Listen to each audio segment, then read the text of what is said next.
Being yourself is difficult in middle school, especially when you're different. David Shannon shows us that it's okay to be different in The Bad Case of Stripes. The Bad Case of Stripes by David Shannon. Camilla Cream loved lima beans, but she never ate them. All of her friends hated lima beans, and she wanted to fit in. Camilla was always worried about what other people thought of her. Today, she was fretting even more than usual. It was the first day of school, and she could not decide what to wear. There were so many people to impress. She tried on 42 outfits. She put on a pretty red dress, looked in the mirror, then she screamed. Her mother ran into the room.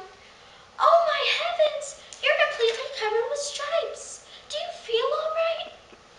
"I feel fine, but just look at me." "You get back in bed this instant. You are not going to school today."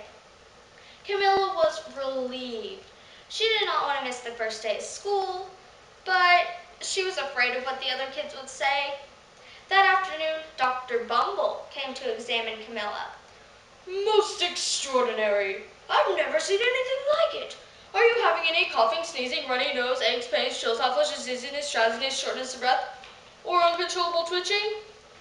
"No, I feel fine." "Well then, I don't see any reason why she shouldn't go to school tomorrow. Here's some ointment that should clear up those stripes in a few days. If it doesn't, you know where to reach me." The next day was a disaster.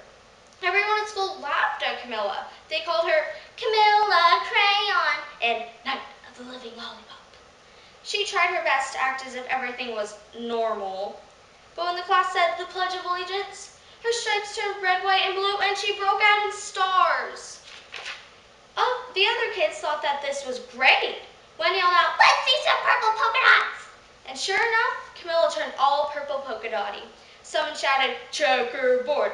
And a pattern of squares covered her skin. Soon everyone was calling out different shapes and colors. And poor Camilla was changing faster than even changed channels on a TV. That night, Mr. Harms, the school principal, called. "I'm sorry, Miss Cream. I'm going to have to ask you to keep Camilla home from school. She's just too much of a distraction. And I've been getting calls from the other parents. They're afraid those stripes may be contagious." About an hour later, Dr. Bumble arrived. "This is Dr. Croak, Dr. Sponge, Dr. Crick, and Dr. Young." "Well, it's not the mumps, or the measles, definitely not the chicken pox, or sunburn." "Try these." They each handed her a bottle filled with different colored pills. "Take one each before bed." That night, Camilla took her medicine. When she woke up the next morning, she looked in the mirror, and staring back at her was a giant multicolored pill with her face on it. Dr. Bumble rushed over as soon as Miss Cream called. He brought the experts. The experts wrote down lots of numbers. Then they huddled together and whispered, "It might be a virus." Suddenly, fuzzy little virus balls appeared all over Camilla. Or possibly some form of bacteria. Suddenly, fuzzy little bacteria tails popped up. Or it could be a fungus. So instantly, Camilla was covered with different colored fungus blotches. The experts looked at each other, then at Camilla. "We need to go over these numbers back at the lab. We'll call you when we know something." By now, the TV reporters from every channel were outside her house. Soon a large crowd was camping in her front lawn. The Creams were swamped with all kinds of remedies. She sprouted roots and berries and crystals and a long furry tail. But nothing worked. Mr. Cream heard a quiet little knock at the door. He opened it, and there stood an old woman who was just as plump and sweet as a strawberry.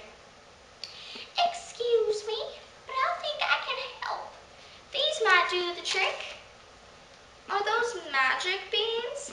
"Oh my, no. These are just plain old lima beans. I bet you'd like some, wouldn't you?" "Yuck! No one likes lima beans, especially me." "Oh dear, I guess I was wrong about you." "Wait, the truth is, I really love lima beans." "I thought so." She took a handful of beans and popped them into Camilla's Camilla's mouth. Said Camilla.